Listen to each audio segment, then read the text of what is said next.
before the Cleveland Cavaliers won the NBA title last year, obviously everybody knew about this drought of more than a half century without a championship for the professional sports teams in Cleveland. But the Cavs changed all that, all after LeBron James made himself a little vow. It seemed once again fate was conspiring against Cleveland, because this also was the year Golden State had a historic regular season. And the Cavaliers get there and they get down 3-1, and no team ever come back from that. Everyone was saying, oh, no, no, no. But he kept saying, yeah, this is, get me to Game 7. We can get this done. We have an opportunity to do something special, and I don't care what the history has said. As night fell on June 19th, 2016, Game 7 of the NBA Finals, Cleveland still held the longest gap between championships in professional sports, 52 years. Carrying all the memories of an AFC championship game to, the Ernest Biner fumble, to Jose Mesa not being able to close out in the World Series, to the Michael Jordan shot, to us last year, in the finals. It's just so many heartbreaking moments that we had in our history. It was labeled a drought, a curse. It was blamed on bad luck, ineptitude, failure. The feelings endured for all those years: anxiety, frustration, disappointment. Cleveland at one time had this clinically depressed kind of attitude. No matter how great things were, the world was coming to an end. Cleveland's misery with their sports teams was evident in the football playoffs against Denver, where John Elway drove his team 98 yards to tie the game and send it to overtime. Next year, they play in the AFC Championship again. I've messed it up for my guys, for my team. Fumble the ball, and Denver has recovered. Oh, my! Ernest Biner fumbles on the 1-yard line after playing the game of his life. We just knew we was going to the Super Bowl. We just knew it, you know what I'm saying? And then when he fumbled the ball, you just sat there, it's just like, this is unbelievable. I actually pulled the ball in and then was trying to let this guy basically let it fall off, because I'm breaking tackles all day. And boom, ball just drops. Cleveland's misfortune came many ways. On the hardwood, it took the form of a prolific 6'6" shooting guard who happened to play on a different team in the same division. Well, for me, it was the shot.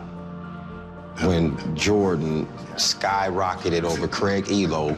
Saw Michael Jordan firsthand. That sucker was lightning fast.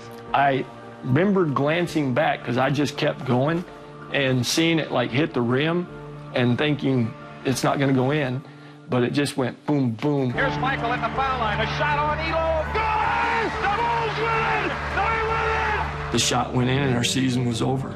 It was not like it was something that he could control. I mean, he did the best he could as far as defending the guy.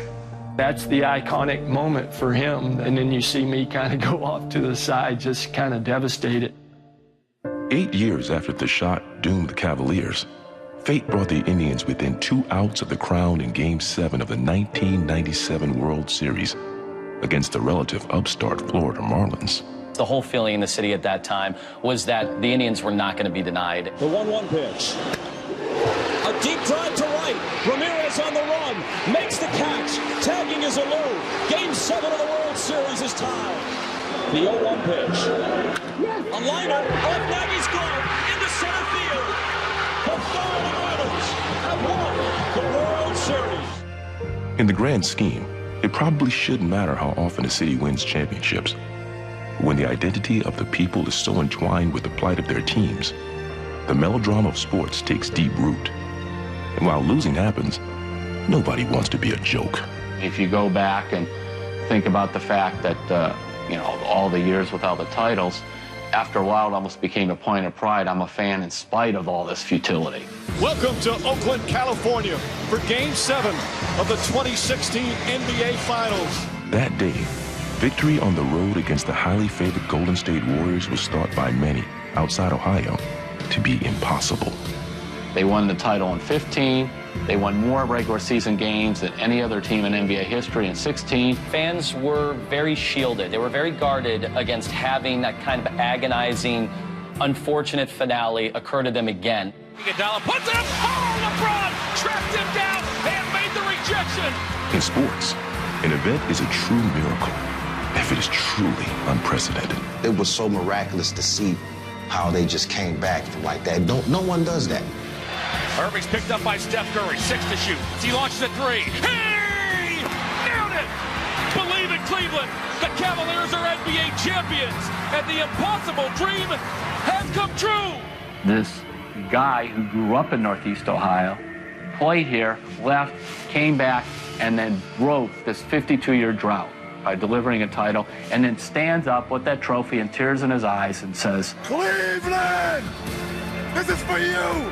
I even get chills thinking about it now, that the first thing LeBron thinks to talk about is Cleveland. And you can really see, like, the pressure come off of him. He's like, it's like the weight of the world being lifted off of him. Just carrying all of that on my back, it's truly a blessing and truly humbling, man. I'm at a lost word for it. The city had not felt the euphoria of championship triumph since the Cleveland Browns won the NFL championship game in 1964. The same year, the Ford Mustang was introduced and Lyndon Johnson signed the Civil Rights Act. your teams they're not the heart of the city, but they're the blood that pumps through it.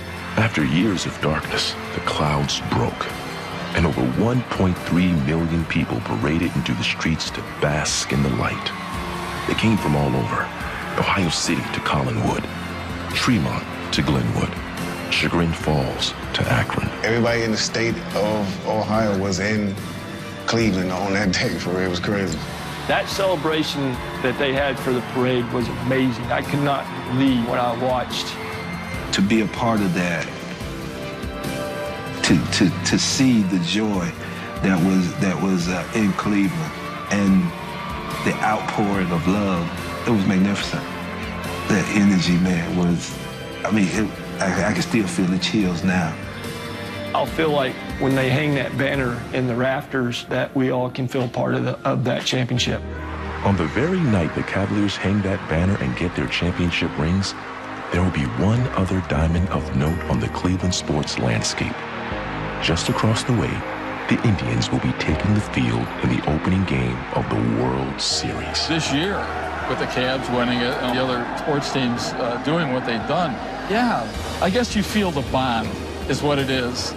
Our hearts are in it, and now all our hearts are as one.